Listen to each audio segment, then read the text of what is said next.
Sporto salės remontą mokykla pradėjo gruodžio mėnesį. Salė remontuoti anksčiau buvo prieš 20 metų. Šiuolaikinės technologijos naujesnės, senosios paseno. Todėl nusprendėm daugų mokyklai, bendruomeniai ir visiems norintys sportuoti padaryti sporto salę gražią. Šiuo metu darbai įpusėjo, jau langai pakeisti, belieka tik sienas atnaujinti, perdažyti. Turime ir problemų, reikalinga šiuolaikiniam krepšinyje pailginti salę, nes netitinka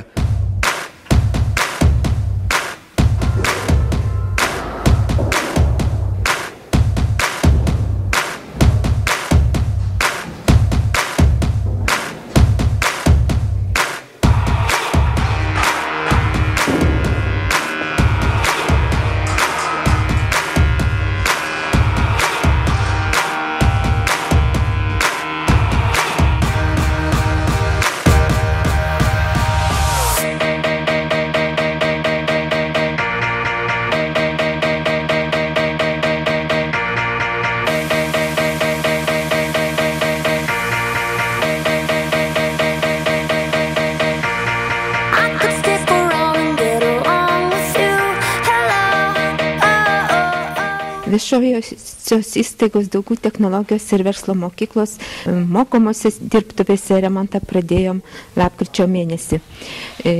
Mūsų tikslas atnaujinti praktinio mokymo bazę, tai būtent automobilių mechanikų mokymo programos.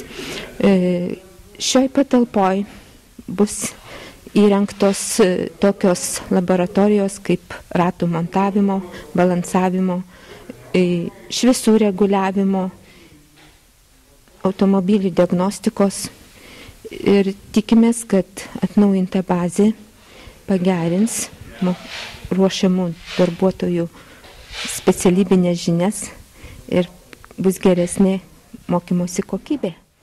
Remonto darbus planuojame baigti kovo mėnesio antroji daly, o tiesiog mokiniai jau šiuose patalpose turėtų dirbti tai balandžio mėnesį.